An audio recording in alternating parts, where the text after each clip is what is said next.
Hello. So, something interesting about Neverending Nightmares is that we're really exploring negative emotions, and I think this is something somewhat difficult to do in a video game, and it's something I've given a lot of thought to. So, I play a lot of video games. I'm sure you play a lot of video games.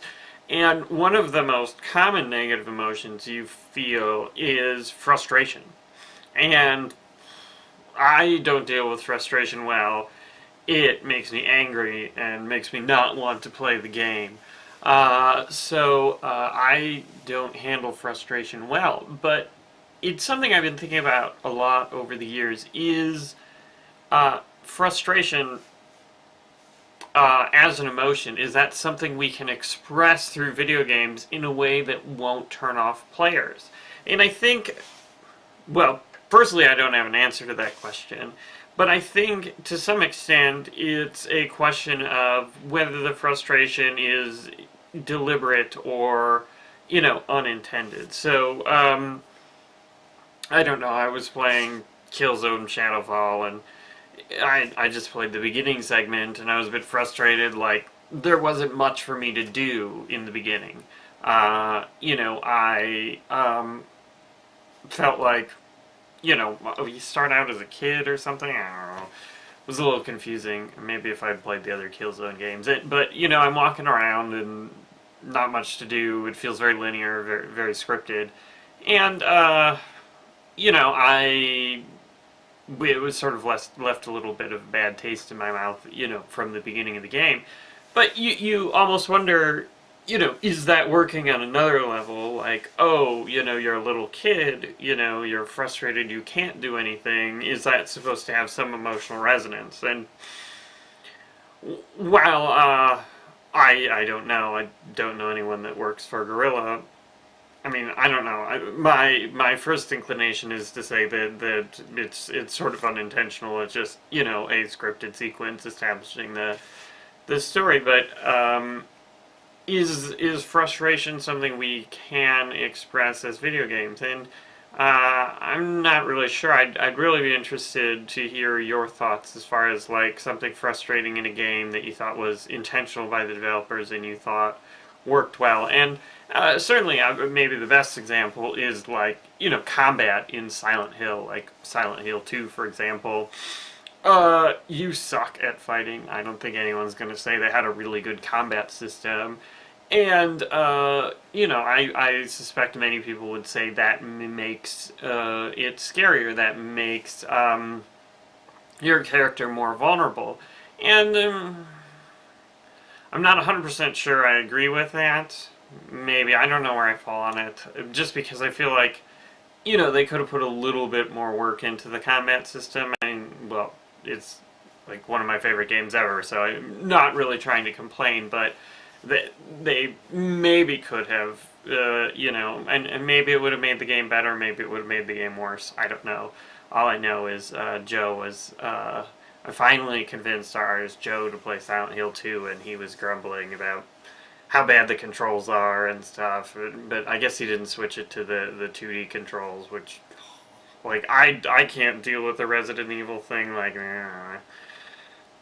it's really tough, and like Silent Hill was kind of tough for me to get through just because of the controls, although it's definitely a brilliant game.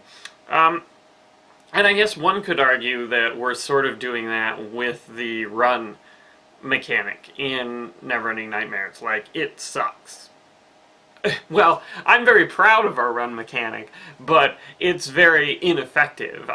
So the other thing is I'm not calling it run anymore, I'm calling it sprint. And I think that just changing the word, like in the help screen, and I need to get better about it when I talk about it, but just changing the word, I think, changes the person's expectations of it. So if I say run, you think jog, you think I can keep going, turning on caps locks in your first-person shooter. But if I say sprint, sprint implies a short burst, or a cell phone provider. But the short burst, I think, is much more accurate to the game mechanics. So saying sprint instead of run, I think, helps the player be less frustrated that the mechanic doesn't work the way they want it to. But it works the way I want it to. So we'll see, now that we're finishing the animations and putting in the enemy encounters and stuff, we'll see how people react to it. But I feel like I'm on to something as far as with that mechanic.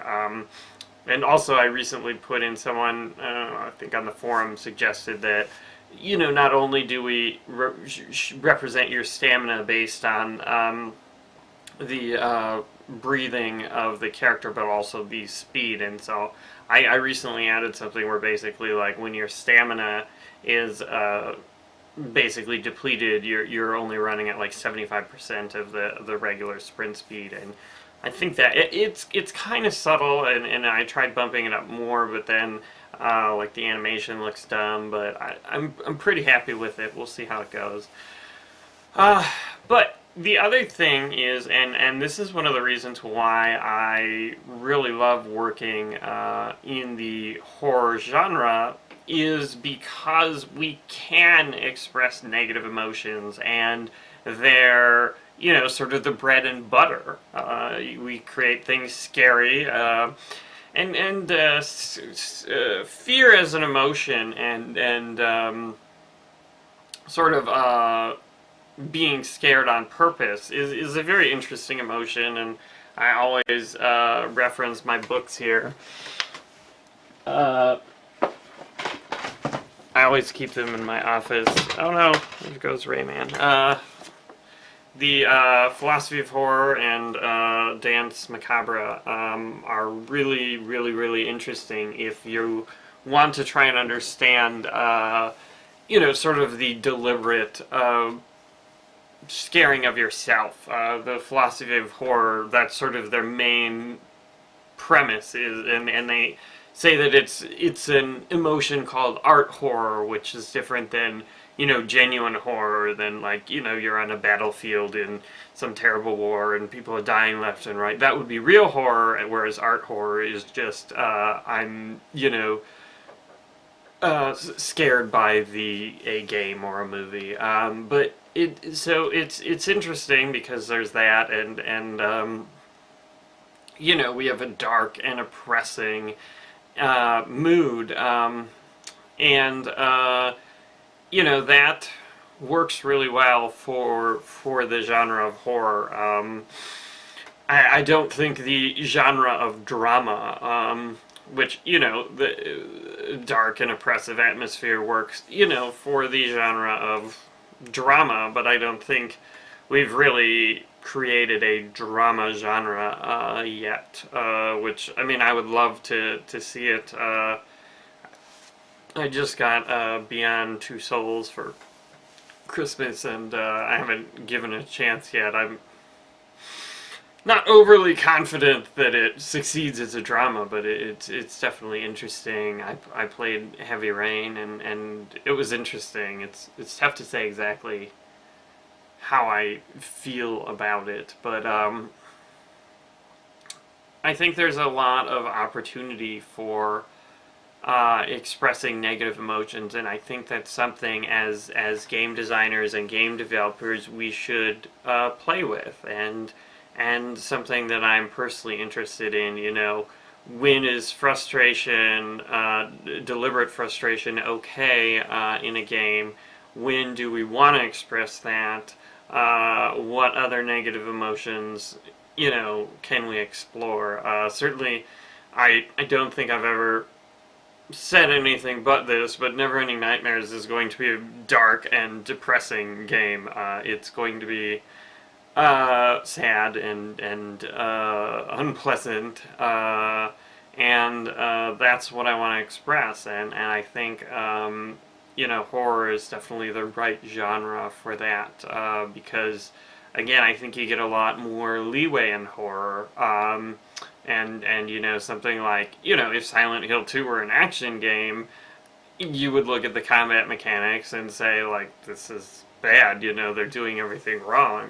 But because it's a horror game, it makes more sense to have, you know, the player being weak and vulnerable. So, I don't know, I got a little rambly there. But it's something I think about, and something that we as game developers should continue to think about. You know, what can we do with this medium? What can we express? So, anyway, thanks for watching, and I'll see you in another update.